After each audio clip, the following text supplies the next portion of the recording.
ಉಚಿತ ನಶಾಮುಕ್ತಿ ಕೇಂದ್ರ.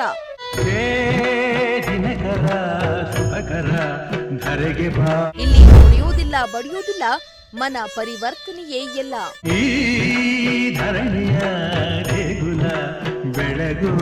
ಸಿಟ್ಟು ಆಕ್ರೋಶದಿಂದ ಬಂದವರು ಖುಷಿ ಖುಷಿಯಾಗಿ ಹೋಗ್ತಾರೆ. ನೊಂದ ಎಲ್ಲ ಜೀವ ನನ್ನದೆಂಬ ಭಾವ ವಿದ್ಯ ವಿನಯ ಕರುಣಿಸೋ.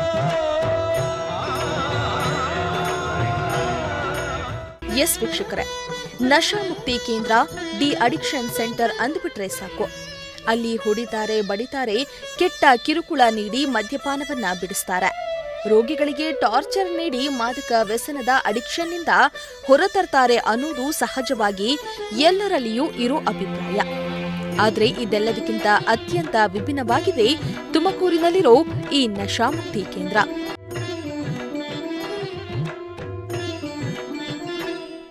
ಹೌದು, ಇಲ್ಲಿ ಹೊಡೆಯೋದು ಬಡಿಯೋದು ಮಾತೇ ಇಲ್ಲ, ಅಥವಾ ಇನ್ಯಾವುದೋ ಕೆಟ್ಟ ರೀತಿಯಲ್ಲಿಯೂ ಇಲ್ಲಿ ಬರುವ ಪೇಷಂಟ್ಗಳನ್ನ ನಡೆಸಿಕೊಳ್ಳೋದಿಲ್ಲ. ಬದಲಾಗಿ ಸಂಪೂರ್ಣ ಮನ ಪರಿವರ್ತನೆಯ ಮೂಲಕವೇ ವ್ಯಸನ ಮುಕ್ತರನ್ನಾಗಿಸ್ತಾರೆ.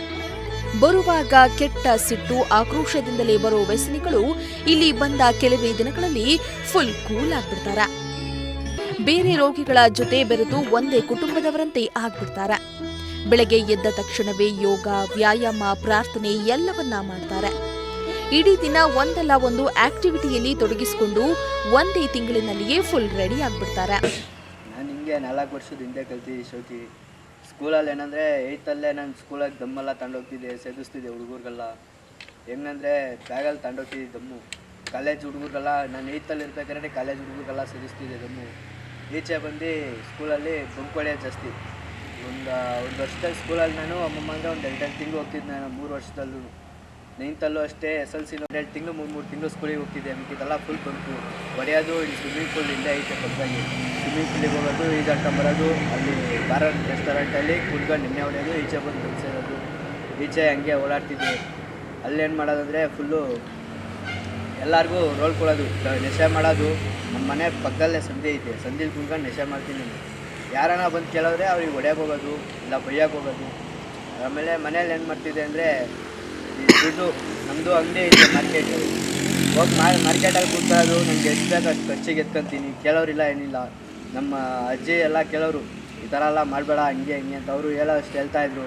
ಆಮೇಲೆ ಬಿಡು, ಇವಾಗ ಬಿಡ್ತಾನೆ, ನಾಳೆ ಬಿಡ್ತಾನೆ ಅಂತ. ನಾನು ಬಿಡ್ತಾಯಿರಲಿಲ್ಲ. ಅದನ್ನೇ ಜಾಸ್ತಿ ಮಾಡ್ಕೊಂಡು ಫುಲ್ ಅಡಿಕ್ಟ್ ಆಗಿಬಿಟ್ಟಿದ್ದೆ ನಾನು. ವಿಷಯಲ್ಲಿ ದಮ್ ಸೇದಬೇಕು, ಮಾಡಬೇಕು. ದಿವಸ ಬೆಂಗಳೂರಿಗೆ ನೈಟು ಇಲ್ಲಿಂದ ಹೋಗೋದು ಕಾರಲ್ಲಿ 2-3 ಜಿ ತರೋದು, ಬಂದು ಕುಂತ್ಕೊಂಡು ಸಂದಿಲ್ ನಮ್ಮ ಮನೆ ಸಂದಿಲ್ ಮಾಡೋದು, ಫುಲ್ಲು ಡ್ರಗ್ ಮಾಡೋದು. ಹಿಂಗೆ ಮಾಡ್ಕೊಂಡಿದ್ದೆ. ಆಮೇಲೆ ಈ ರೀಸೆಂಟು ಇಲ್ಲಿ ಬರೋಕ್ಕಿಂತ ಒಂದು ಸ್ವಲ್ಪ ಒಂದು ತಿಂಗಳಿಂದೆ ಇಲ್ಲಿ ಬಂದು ಅಲ್ಲೇ 2 ತಿಂಗಳಾಗಿದೆ. ಒಂದು ತಿಂಗಳಿಂದೆ ಏನು ಮಾಡಿದೆ ಅಂದರೆ ನಮ್ಮ ಮನೇಲಿ ಫುಲ್ ಜಗಳ. ನನ್ನ ಒಳ್ಳೇದಕ್ಕೆ ನಮ್ಮ ಅಮ್ಮ ಏನಂತ, ಇವನು ಹಿಂಗೆ ಇದ್ದರೆ ಇವ್ನು ಮತ್ತೆ ನಮ್ಮ ಅಜ್ಜಿಗೆ ಹೇಳ್ತಾರದು, ಇವ್ನು ಮತ್ತೆ ಕೇಳ್ಕೊಂಡು ಹಂಗೆ ಇದ್ದೀರಾ, ಇವನ್ನ ಏನೂ ಕೇಳಲ್ವ ಹಂಗೆ ಅಂತ. ನಾನೇನೋ ತಿಳ್ಕೊಂಬಿಟ್ಟು ಅವನಿಗೆ ಟೂಲ್ಸ್ ಎಲ್ಲ ತಗೊಂಡೋಗಿ ಹೊಡೆಯೋಕೆ ಹೋಗ್ಬಿಟ್ಟಿದ್ದೆ. ಅದನ್ನ ನನಗೆ ಇಲ್ಲಿಗೆ ಬಂದಮೇಲೆ ಗೊತ್ತಾಗ್ತಿದ್ದೆ, ಅವ್ರು ನಾನು ಒಳ್ಳೆಯದು ಕೇಳಿರೋದು ಹಂಗೆ ಅಂತ. ನಾನು ರಿಯಾಬು ಅಂದ್ಕೊಂಡಿದ್ದೆ. ರಿಯಾಬ್ ನಮ್ಮ ಫ್ರೆಂಡ್ಸ್ ಎಲ್ಲ ಹೋಗೋರು ರಿಯಾಬಲ್ಲಿ. ಅಂದರೆ ಈ ರಿಯಾಬಿಗೆ ಬಂದಿರಲಿಲ್ಲ, ಬೇರೆ ರಿಯಾಬ್ ಇಲ್ಲೆಲ್ಲ ಹೋಗಿರೋದು. ಹೇಳ್ತಾಯಿದ್ದು ಒಬ್ರಿಗೊಬ್ರು ಮಾತಾಡೋಂಗಿಲ್ಲ, ಹೊಡಿತಾರೆ ಹಂಗೆ ಅಂತ. ಇಲ್ಲಿಗೆ ಬಂದಾಗ ನಮ್ಗೆ ಗೊತ್ತಾಗ್ತಿದ್ದೆ, ಚೆನ್ನಾಗಿ ನೋಡ್ಕೊತಾರೆ, ಟ್ಯಾಬ್ಲೆಟ್ಸ್ ಕೊಡ್ತಾರೆ. ಬೆಳಗ್ಗೆ ಪ್ರೇಯರ್ ಮಾಡಬೇಕು, ಆಮೇಲೆ ಮೀಟಿಂಗ್ ಮಾಡಬೇಕು, ಎಕ್ಸಸೈಸ್ ಮಾಡಿಸ್ಬೇಕು, ಎಲ್ಲ ನಾನೇ ಮಾಡಿಸ್ತೀನಿ. ಬೇಕಾದ್ರೆ ಚೆನ್ನಾಗಿ ನೋಡ್ಕೊತಾರೆ, ಏನಿಲ್ಲ. ಟ್ಯಾಬ್ಲೆಟ್ಸ್ ಎಲ್ಲ ಕೊಡ್ತಾರೆ, ಟೈಮಿಗೆ ಊಟ ಬೇಕಾದ್ರೂ ಊಟನೂ ಕೊಡ್ತಾರೆ, ಟೀ ಎಲ್ಲ ಕೊಡ್ತಾರೆ, ಚೆನ್ನಾಗಿ ನೋಡ್ಕೊತಾರೆ. ನಾನು ಜಿಮ್ ಟ್ರೈನಿಂಗ್ ಮಾಡ್ತಾಯಿದ್ದೀನಿ. ಇವಾಗ ಚೆನ್ನಾಗಿದ್ದೀನಿ. ಈಚೆ ಹೋಗಿದ ತಕ್ಷಣ ಇವಾಗ ಹೆಂಗಿರಬೇಕು ಅಂತ ತಿಳ್ಕೊಂಡೆ. ಫ್ರೆಂಡ್ಸ್ ಜೊತೆ ಇರಬಾರ್ದು, ಮನೆಯವ್ರ ಜೊತೆನೇ ಆರಾಮಾಗಿ ಇರಬೇಕು ಅಂತ ಎಲ್ಲ ತಿಳ್ಕೊಂಡೆ. ಬೆಂಗಳೂರಲ್ಲಿ ಎಲೆಕ್ಟ್ರಾನಿಕ್ ಸಿಟಿಯಲ್ಲಿರೋದು 2 ಹೆಣ್ಮಕ್ಳಿದೆ. ಒಂದು ಶೋಕಿಂದನೇ ಕಲಿತೆ ಡ್ರಿಂಕ್ಸ್ ಮಾಡೋದು. ಅದು ಆಯ್ತಾ ಅದು ತುಂಬ ಎಡಿಕ್ಟ್ ಆಗುತ್ತೆ. ದಿನ ಬೆಳಗ್ಗೆ 5 ಗಂಟೆಗೆ ಎಣ್ಣೆ ಇಲ್ಲ ಆ ಥರ ಆಗ್ಬಿಟ್ಟಿತ್ತು. ಭಾಳ 2 ಹೆಣ್ಮಕ್ಳು, ಚೆನ್ನಾಗಿ ಓದ್ತಿದ್ದೀನಿ, ಮನೆ ಕಟ್ಟಿದ್ದೀನಿ, ಸ್ವಲ್ಪ ಬಾಡಿಗೆ ಬರೋಕ್ಕೆ ಎಲ್ಲ ಮಾಡಿದ್ದೀನಿ. ನಮ್ಮ ಮಕ್ಕಳಿಗೆ ಆಸೆ ಅಂದರೆ ನಮ್ಮ ಅಪ್ಪ ಚೆನ್ನಾಗಿರ್ಬೇಕು. ₹1 ಕೊಟ್ಟರು ಮೈ ಬರೋಲ್ಲ. ಹೆಲ್ತೇ ಮುಖ್ಯ ನಮಗೆ. ಆಸೆ ಅನ್ನೋದು ನಮ್ಮ ಹೆಲ್ತ್ ಚೆನ್ನಾಗಿದೆ, ಎಷ್ಟಿದೆ ಚೆನ್ನಾಗಿ ಬಾಳ್ಬೋದು. ಆ ಕಲರ್ಫುಲ್ ಬಾಳನ್ನು ಬಿಟ್ಬಿಟ್ಟು ಇಲ್ಲಿ ಬಂದ್ಬಿಟ್ಟು ರಿಯಾಬಲ್ಲಿ ಕೂತ್ಕೊಂಡು, ರಿಯಾಬ್ ಅನ್ನೋದು ಮರುಜನ್ಮ. ಕುಡಿದೆ ಆಯಿತು 20-30 ವರ್ಷ ಕುಡ್ದಾಯ್ತು. ಇನ್ಮೇಲೆ ಏನೈತೆ ಅದು 90 ಕುಡಿತೀವಿ. ಕುಡಿದ್ಮೇಲೆ ಅದೇನೇನು ಮಾಡ್ತೀವಿ, ತಂದೆ ಯಾರು ಗೊತ್ತಲ್ಲ, ತಾಯಿ ಯಾರು ಗೊತ್ತಲ್ಲ, ಹೆಂಡತಿ ಯಾರು ಗೊತ್ತಲ್ಲ, ಆ ಥರ ಕೆಟ್ಟ ಬೇಕಾದ್ರೆ ಕಪಾಳು ಕೊಡೋದ್ರಿಂದ ಅದು ಮರ್ತುಬಿಡ್ತಾರೆ. ನಾವು ಆ ಮಾತುಗಳು ಮಾತಾಡ್ಬಿಡ್ತೀವಿ ನೋಡಿ, ಸಾಯ ಗಂಟ ಅವ್ರು ಮರೆಯಲ್ಲ. ಆ ಥರ ಮಾತುಗಳು ತುಂಬ ಮಾತಾಡಿದ್ದೀನಿ. ಇಲ್ಲಿ ಬಂದ್ಬಿಟ್ಟು ಇನ್ನೂ ಚೆನ್ನಾಗಿ ಬಾಳಬೇಕು. ಆಚೆ ಕಲರ್ಫುಲ್ ಭಾಳ ಇದೆ. ನಮ್ಮ ಮಕ್ಕಳು ಆಯಿತು, ನಮ್ಗೆ ನಮ್ಗೆ ಆಯಿತು, ನಮ್ಮ ಮಕ್ಕಳಿಗೆ ಜೀವನ ಮಾಡಬೇಕು, ಚೆನ್ನಾಗಿ ಅವ್ರು ಕೊಡ್ಬೇಕು. ನಮ್ಮ ಅಪ್ಪ ಬೇಕು ನನಗೆ, ಫೋನ್ ಮಾಡ್ತಾರೆ, ಅಳ್ತಾರೆ, ಅಪ್ಪ ವಾಯ್ಸ್ ಕೇಳ್ಬಿಟ್ರೆ ಹೆಂಗಿದೆ ಅಪ್ಪ, ನೀನು ಒಳ್ಳೆ ಲೈಫ್ ಕೊಟ್ಟಿದ್ಯಾ. ನನ್ನ ಮಗಳು ಇವಾಗ ಸಾಫ್ಟ್ವೇರಲ್ಲಿ ಸಿಸ್ಕೋಲ್ ಕೆಲಸ ಮಾಡ್ತಾಳೆ, 50,000 ರೂಪಾಯಿ ಸಂಬಳ ತೆಗಿತಾಳೆ. ನೀನು ಕುಡಿಬೇಡಪ್ಪ, ಕುಡಿಬೇಡ, ನೀನು ನನ್ನ ಅಪ್ಪ ಥರ ಇರು, ಅದೊಂದು ಸಾಕು. ಆದರೆ ಆಚೆ ಎಷ್ಟು ಇಮೇಜ್ ಇದೆ ಗೊತ್ತಪ್ಪ, ನೀನು ಬುಲೆಟಲ್ಲಿ ಬಂದೆ, ಎಲ್ಲ ರೋಡಲ್ಲಿ ನಡೀತಾರೆ, ಈ ಥರ ಬಾಳಬೇಕು ಅಂತ ಯಾರನ್ನಪ್ಪ ಕುಡ್ಕೊಂಡು ಏನಾದ್ರು ಕುಡಿದೇ ಬೇಡ. ನಾನು ಬಾಳಿಗೆ ಹೋಗ್ತೀನಿ, ನಾನು ನಿಮ್ಗೆ ಚೆನ್ನಾಗಿ ನೋಡ್ಕೊತೀನಿ, ನೀನು ಚೆನ್ನಾಗಿ ಮಾತ್ರ ಬಾ ಅಂತ ಹೇಳ್ಕೊಳ್ತಿದ್ದಾರೆ. ಬಂದು ಈ ರೇಹಬಲ್ಲಿ ಯಾವಾಗ ಕಾಲಿಟ್ಟು ನಾವು ಕಾಳಿದಾಸ್ ಫಸ್ಟ್ ಸತ್ತೋದ. ಇದು ಮರು ಜನ್ಮ. ಇಲ್ಲಿಂದ ಹೋದ್ಮೇಲೆ ಇನ್ನೂ ಚೆನ್ನಾಗಿ ಅವ್ರು ಬಾಳಬೇಕು, ನನ್ನ ಮಕ್ಕಳು ನೆನ್ಸ್ಕೊಂಡಿದ್ದೆಲ್ಲ ನಾನು ಕೊಡಬೇಕು ಅಂತ ಆಸೆ. ಅದೇ ಥರ ಬಾಳ್ತು ಹೋಗ್ತೀನಿ. ಈ ರಿಯಾಬ್ ಅನ್ನೋದು ಒಳ್ಳೆಯದು, ನಮ್ಮ ಮರು ಜನ್ಮ. ಎಲ್ಲರೂ ತಪ್ಪು ಮಾಡ್ತಾರೆ, ಕುಡಿಯೋರೆಲ್ಲ ಕೆಟ್ಟವರು ಎಲ್ಲ, ಅದು ತುಂಬ ಅಡಿಕ್ಟ್ ಆಗ್ತಿರೋರಿಗೆ ಇದು ಒಳ್ಳೆಯ ಇದು ಅಂತೇಳಿ ನಾನು ಮಾತು. Thank you. ಡರ್ ಅಲ್ ಹಯಾತ್ ಇದು ತುಮಕೂರಿನ ಹೊರವಲಯದಲ್ಲಿರುವ ಮರಳೂರು ಕೆರೆ ಏರಿ ಎದುರು ಕುಣಿಗಲ್ ರಸ್ತೆಯ ಪಕ್ಕದಲ್ಲೇ ಇರೋ ನಶಾಮುಕ್ತಿ ಕೇಂದ್ರ. ಡ್ರಗ್ಸ್ ಅನ್ನು ಡೇಂಜರಸ್ ಜಗತ್ತಿನೊಳಗೆ ಹೋಗಿ ಸಾಕಷ್ಟು ನೋವುಗಳನ್ನ ತಿಂದು ಕೊನೆಗೆ ದೇವರ ದಯೆಯಿಂದ ಈ ಮಾದಕ ಜಗತ್ತಿನಿಂದ ಹೊರಬಂದ ದಂಪತಿಯೇ ಕಟ್ಟಿರೋ ನಶಾಮುಕ್ತಿ ಕೇಂದ್ರ ಇದು. ನೆಲಮಂಗಲದಲ್ಲಿರೋ ಶ್ರೀ ಸಾಯಿ ಫ್ರೀಡಂ ಫೌಂಡೇಶನ್ನ ಶಾಖೆಯ ರೀತಿಯಲ್ಲಿ ಕೆಲಸ ಮಾಡ್ತಾ ಇರೋ ಈ ನಶಾಮುಕ್ತಿ ಕೇಂದ್ರ ಸದ್ಯ ಉಚಿತವಾಗಿಯೇ ಸೇವೆಯನ್ನ ಸಲ್ಲಿಸ್ತಾ ಇರುವುದು ವಿಶೇಷವಾಗಿದೆ. ಹೌದು ಸರ್. ಹೌದು ಸರ್. ಎಷ್ಟು ಜನ ಇದ್ದಾರೆ ಇಲ್ಲಿ? 30 ಮೆಂಬರ್ಸ್ ಇದ್ದಾರೆ ಸರ್ ಪ್ರೆಸೆಂಟ್ ಇವಾಗ. ಏನು ಡಿಫ್ರೆಂಟ್ ಏನಿದೆ ಇಲ್ಲಿ? ಡಿಫ್ರೆಂಟ್ ಏನಂತ ಹೇಳಿಬಿಟ್ರೆ ಸರ್, ಬೇರೆ ರಿಹಾಬಲ್ಲಿ ಯಾರನ್ನ ಒಂದು ರಿಹಾಬ್ ಹಾಕೋಕ್ಕಿಂತ ಮುಂಚೆ 10 ಸರಿ ಯೋಚನೆ ಮಾಡ್ತಾರೆ. ಅಲ್ಲಿ ಹೊಡಿತಾರೆ, ಸರಿಯಾಗಿ ಊಟ ಕೊಡಲ್ಲ, ಏನೇನೋ ಇದೆ ಅಲ್ಲಿ, ಮ್ಯಾನ್ ಹ್ಯಾಂಡ್ಲಿಂಗ್ ನಡೆಯುತ್ತೆ. ಬೇರೆ ಪೇಷಂಟ್ಸ್ ಬೇರೆ ರಿಹಾಬ್ಗೆ ಹೋಗಿರ್ತಾರಲ್ಲ ಸರ್, ಅವ್ರು ತಿರ್ಗಾ ಬಂದು ಆಚೆ ಕಡೆ ಹೇಳ್ತಾರೆ ಹಿಂಗೆ ರಿಹಾಬಲ್ಲಿ ಎಲ್ಲ ಹೊಡಿತಾರೆ ಅಂತ ಹೇಳಿಬಿಟ್ಟು. ಅದು ಬೇರೆ ಫ್ಯಾಮ್ಲೀಸ್ ಅವ್ರು ಇರ್ತಾರಲ್ಲ, ಅದೇ ಮೈಂಡಲ್ಲಿ ಇಟ್ಕೊಂಡಿರ್ತಾರೆ, ಓ ರಿಹಾಬಿಗೆ ಹಾಕಿದ್ರೆ ಸುಮ್ಮನೆ ಇನ್ನೂ ಪ್ರಾಬ್ಲಮ್ ಆಗುತ್ತೆ ಅಂತ ಹೇಳ್ಬಿಟ್ಟು. ಅದೆಲ್ಲ ಸುಳ್ಳು ಸರ್. ಬೇರೆ ಕಡೆ ಹೊಡಿತಾರೋ ಏನೋ ಗೊತ್ತಿಲ್ಲ. ಅದು ನಮ್ಮಲ್ಲಿ ಏನಂತ ಹೇಳಿಬಿಟ್ರೆ, ಬಡ್ದು ಯಾರಿಗೂ ಏನು ಮಾಡಿದ್ರೆ ಅವರು ಇದಾಗಲ್ಲ ಸರ್, ರಿಕವರಿ ತಾಳಲ್ಲ. ಎಷ್ಟು ನಾವು ಅವ್ರಿಗೆ ಪ್ರೀತಿಯಿಂದ ಎಲ್ಲ ಹೇಳ್ಕೊಡ್ತೀವೋ ಮಾತಾಡ್ತೀವೋ ಅಷ್ಟು ಅವರು ಬೇಗ ರಿಕವರ್ ಆಗ್ತಾರೆ ಸರ್. ಈಗ ನೀವು ಮತ್ತು ಸರ್ ಕೂಡ, ಅವರು ಕೂಡ ಡ್ರಗ್ ಅಡಿಕ್ಟ್ಸ್? ಹಾಂ ಹೌದು ಸರ್. ನಾನು ಮತ್ತು ನಮ್ಮ ಹಸ್ಬೆಂಡ್ ಇಬ್ಬರು ಬೋತ್ ಡ್ರಗ್ ಅಡಿಕ್ಟ್ಸ್ ಇದ್ವಿ. ನಿಮ್ಗೆ ಇದನ್ನು ಸ್ಟಾರ್ಟ್ ಮಾಡಬೇಕಂತ ಹೇಗೆ ಅನಿಸ್ತು? ಸ್ಟಾರ್ಟ್ ಮಾಡಬೇಕಂತ ಹೇಗೆ ಅನ್ನಿಸ್ತು ಅಂತ ಹೇಳಿಬಿಟ್ರೆ ಸರ್, ಇವಾಗ ನಮ್ಮ ಜೊತೆ ಏನಾಗಿದೆ, ನಾನಂತೂ ನನ್ನ ಪೂರ್ತಿ ಫ್ಯಾಮ್ಲಿ ಕಳ್ಕೊಂಡಿದ್ದೆ ಸರ್, ನನ್ನ ಮಕ್ಕಳಿಗೆಲ್ಲ ನಾನು ಕಳ್ಕೊಂಡಿದ್ದೆ. ಈ ಲೈಕ್ ಪ್ರಪಂಚದಲ್ಲಿ ನಾನು ಒಂದು ಮನುಷ್ಯ ಥರನೇ ಇರಲಿಲ್ಲ. ನನಗೆ ನಾನಂದರೆ ನನಗೆ ಗಿಲ್ಟ್ ಆಗ್ತಾಯಿತ್ತು. ಡ್ರಗ್ ಮಾಡಿ ನಂದು ರಿಸೆಪ್ಟರ್ಸ್ ಎಲ್ಲ ಡ್ಯಾಮೇಜ್ ಆಗೋಗಿತ್ತು. ನಾನೇ ಆ್ಯಕ್ಚುಲಿ ಸರ್ ಇದ್ದಾರಲ್ಲ, ಸಲೀಂ ಸರು, ಅವರು ನಮ್ಮ ಹಸ್ಬೆಂಡು. ನಾನೇ ವಾಲಂಟರಿ ಆಗಿ ಅವ್ರ ಹತ್ರ ಹೋಗಿ ನಾನು ರಿಕವರ್ ಆಗಿಬಿಟ್ಟು ತಿರ್ಗಾ ಅವರು ಮದುವೆ ಆಗಿ ನಾವು ಇವಾಗ ಇಬ್ಬರು ಸೇರ್ಕೊಂಡು ರಿಹಾಬಿಲಿಟೇಷನ್ ಸೆಂಟರ್ ನಡೆಸ್ತಾ ಇದ್ದೀವಿ sir, plus free old age home. ತುಮಕೂರಲ್ಲೇ ಮಾಡಬೇಕಂತ? ಹಾಂ, ತುಮಕೂರಲ್ಲೇ ಮಾಡಬೇಕಂತ ಏಕೆ ಅನ್ನಿಸ್ತಾ ಅಂತ ಹೇಳಿಬಿಟ್ರೆ ಸರ್, ತುಮಕೂರಲ್ಲಿ ತುಂಬ ಜಾಸ್ತಿ ಡ್ರಗ್ ಎಡಿಕ್ಟ್ಸ್ ಇದ್ದಾರೆ ಸರ್. ಚಿಕ್ಕ ಮಕ್ಕಳೆಲ್ಲ ಇವಾಗ ತುಂಬ ಜಾಸ್ತಿ ಡ್ರಗ್ ಎಡಿಕ್ಟ್ ಆಗೋಗಿದ್ದಾರೆ. ನಮ್ಮ ಥರ ಯಾರೂ ಆಗಬಾರ್ದು ಅಂತ ಸರ್. ಅದಕ್ಕೂ ಸದ್ಯ ಈ ನಶಾಮುಕ್ತಿ ಕೇಂದ್ರದಲ್ಲಿ 30ಕ್ಕೂ ಹೆಚ್ಚು ರೋಗಿಗಳಿದ್ದಾರೆ. ಇವರಲ್ಲಿ ಮಾದಕ ವ್ಯಸನಿಗಳೇ ಹೆಚ್ಚಿದ್ದು, ಮದ್ಯಪಾನದ ವ್ಯಸನಕ್ಕೆ ಸಿಲುಕೊಂಡಿರೋರು ಕೂಡ ಇದ್ದಾರೆ. ಇವರಿಗೆ ಎಲ್ಲಾ ರೀತಿಯ ಚಿಕಿತ್ಸೆಯನ್ನ ನೆಲಮಂಗಲದ ಶ್ರೀ ಸಾಯಿ ಫ್ರೀಡಂ ಫೌಂಡೇಶನ್ ಮುಖಾಂತರ ನೀಡಲಾಗ್ತಾ ಇದ್ದು, ಇಲ್ಲಿ ಉಳಿದ ಪುನಶ್ಚೇತನ ಚಟುವಟಿಕೆಗಳನ್ನ ಮಾಡಿಸಲಾಗ್ತಾ ಇದೆ. ಬೆಳಗ್ಗೆಯಿಂದಲೇ ಯೋಗಾಭ್ಯಾಸ, ವ್ಯಾಯಾಮ, ಪ್ರಾರ್ಥನೆ ಎಲ್ಲವೂ ನಡೆಯುತ್ತೆ. ಬಳಿಕ ಒಬ್ಬೊಬ್ಬರಾಗಿ ತಮ್ಮ ಜೀವನದ ಕಥೆಯನ್ನ ಶೇರ್ ಮಾಡ್ಕೊಳ್ತಾರೆ.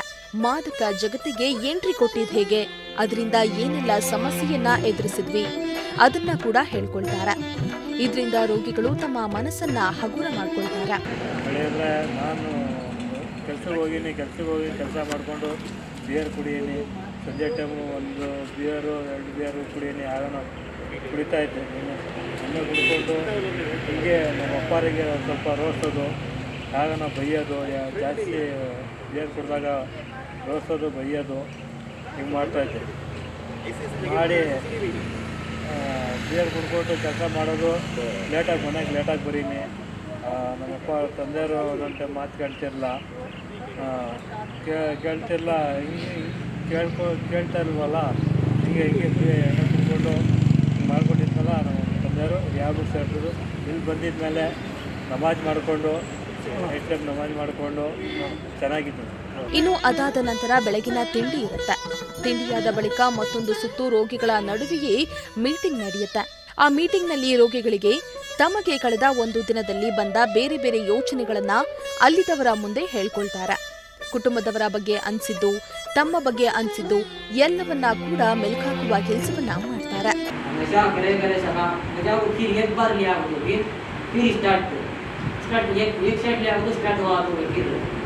फिर उसके बाद लाइफ में छूटना नहीं, घर में गैप को भी डालते नहीं, काम में डालते नहीं. लास्ट चांस ये है सब जीने की. एक बार करे आपको तो बेटर मरे दम तक करते सब लोग हमेशा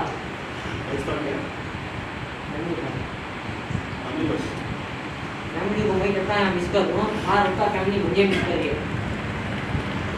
क्वेश्चन करने के लिए मैंने दूसरा क्वेश्चन कर रहा था. ये सब का बाहर ನಂತರ ರೋಗಿಗಳಿಗೆ ಕೌನ್ಸಿಲಿಂಗ್ ಕೂಡ ನಡೆಯುತ್ತೆ. ಇನ್ನು ಮುಸ್ಲಿಂ ರೋಗಿಗಳಿಗೆ ಮುಸ್ಲಿಂ ಧರ್ಮಗುರುಗಳನ್ನ ಕರೆಸಿ ಪ್ರವಚನವನ್ನ ಕೂಡ ಕೊಡಿಸಲಾಗುತ್ತೆ. ಧರ್ಮದ ಆಧಾರದಲ್ಲಿಯೇ ವ್ಯಸನಗಳ ದುಷ್ಪರಿಣಾಮಗಳ ಕುರಿತು ಬೋಧನೆಯನ್ನ ಮಾಡಲಾಗುತ್ತೆ. सर आप इधर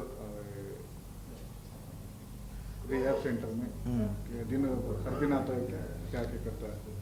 जी मैं यहाँ पे हर दिन आता हूँ और इनके तालीम के लिए, इनकी तरबियत के लिए हमारी कोशिश क्या है बोले तो ये यहाँ पे जो लोग आते हैं ना, इनके सबसे पहले माइंड को हमें देखना पड़ता है, इसलिए कि पूरे माइंड ख़राब करके इधर आते हैं.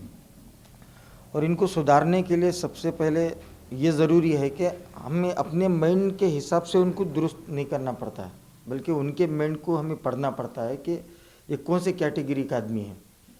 फिर उनके हिसाब से हमें उनको समझाना पड़ता है, उनकी तरबियत करना पड़ता है. तो उसी हिसाब से वो हमसे सवाल भी करते हैं, उसका जवाब भी हम देते हैं. तो हर दिन में 1 घंटा 2 घंटा उनको क्लास लेता हूँ. क्या क्या सिखाता है? तो धार्मिक इसका बारे में सिखाते हैं क्या, और अल्कोहलिक एडिक्शन के बारे में भी? जी जो ये चीज़ है जो इन्होंने नशा करते हैं, इसको धार्मिक लाइन से इनको समझाते हैं कि ये कितनी बुरी चीज़ है. इसलिए कि अब मैं एग्जांपल देता हूँ कि इस्लाम में है ना, जैसा कि बहुत ऐसी चीज़ें हैं जो गलत हैं, जैसा कि चोरी करना है या रेप करना है, ऐसा बहुत सारी चीज़ें हैं. हमारे धर्म में बोलते हैं कि ये जो नशा है ना, ये सब चीज़ों का मेन है. जो आदमी नशा करता है ना, ये सब कर सकता है, मालूम हो रहा है, ये करने वाला सब कर सकता है. तो वो उनको वो हिसाब से समझाना पड़ता है, क्या हिसाब से समझे. तो धार्मिक चीज़ें भी इनको समझाते हैं, क्योंकि अगर वो हमारे धर्म के हिसाब से चलेंगे, कोई भी धर्म हो, अगर वो अपने धर्म का पाबंद रहेगा तो ये काम नहीं कर सकता.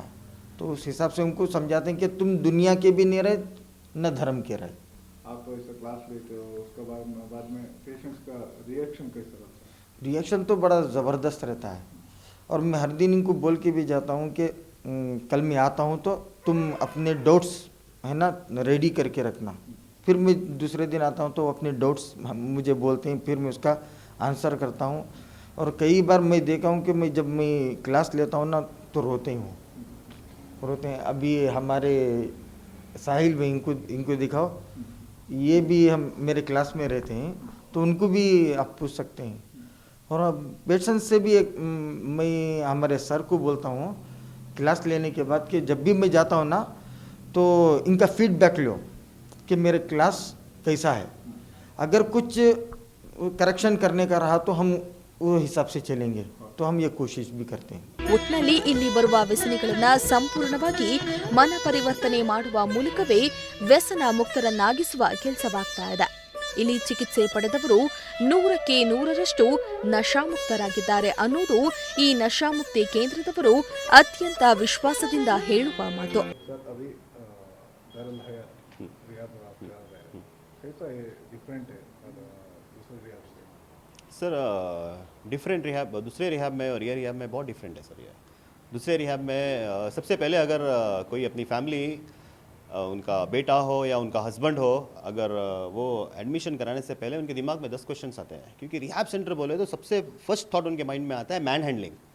मैन हैंडलिंग यानी मारना, पीटना, उनका पेशाब उनको पिला देना, कोयला लगा देना, पाइप से मारना, बेल्ट से मारना। तो ये दूसरे रिहैब के सब चीज़ें हैं। ये देखिए, ये एडिक्ट्स है। कोई इंसान बुरा नहीं होता, गलत नहीं होता, उनकी आदतें गलत होती, उनकी आदतें, हमें यहाँ पर उनकी आदतें ठीक कराते हैं। और पहली बात यह है कि मेडिसिन से एडिक्शन दूर हो जाता है, एडिक्शन खत्म होता है। ऐसी कोई भी दुनिया मेडिसिन नहीं है जो मेडिसिन से तुम्हारा एडिक्शन खत्म हो जाए। यहाँ का प्रोसेस और बाहर के प्रोसेस में बहुत डिफरेंस है। फर्स्ट ये है कि फर्स्ट 21 डेज हमें डिटॉक्सिफिकेशन दे दे। डिटॉक्सिफिकेशन के अंदर पूरा क्या भी उनके बॉडी में गलीजगी है पूरा, वो पूरा क्लीन होता। क्लीन होने के बाद में ऑटोमेटिकली जब हेल्थ स्टार्ट होता है तो काउंसलिंग सेशंस होते हैं। हमें पता करना उधर पे हर इंसान का एक सॉफ्ट कॉर्नर होता है। उनका सॉफ्ट कॉर्नर देखते हैं क्या है सॉफ्ट कॉर्नर। वो सॉफ्ट कॉर्नर जब उनका हिट होता है ऑटोमेटिक वो रिकवरी में आता है।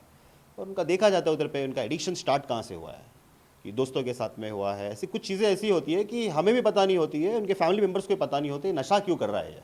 वो चीज़ें यहाँ पता चलती है। या कुछ लव फेलियर भी होता है, हमें पता नहीं होता लव फेलियर की वजह से नशा कर रहा है या कुछ और टेंशन की वजह से नशा कर रहा है। तो यहाँ पर साइकेट्रिक काउंसलिंग होती है। उस काउंसलिंग में सारी चीज़ें डीपली पता चलती है। अकॉर्डिंग टू दैट फिर हम काउंसलिंग सेशंस करते हैं step by step. Then yoga, meditation, exercise, ये सारी चीज़ें दूसरे रिहाब में नहीं होती है। यहाँ पर जो हमारे जो मुस्लिम पेशेंट्स है उधर पे 5 टाइम नमाज होती है, हजरत आते हैं, हमारे well experience and qualified counsellors है। उनकी क्या तकलीफ है, हमें तकलीफ़ें जानना। देखिए, मारने पीटने से सब दूसरे सेंटर का है उधर पे। ये एक ट्रीटमेंट सेंटर है, ये जेल नहीं है। ये ट्रीटमेंट सेंटर बोलते प्रॉपर वे में। यहाँ से जाकर उन्होंने बाहर जिंदगी, उन्हें यहाँ पे वैल्यू रियलाइजेशन होना, हमारी फैमिली की वैल्यू क्या है, हमें मेरी अम्मा की वैल्यू क्या है, मेरी बहन की वैल्यू क्या है, मेरी जोरू की वैल्यू क्या है। बच्चों यहाँ पे वैल्यू रियलाइजेशन, यहाँ वैल्यू पता चलता।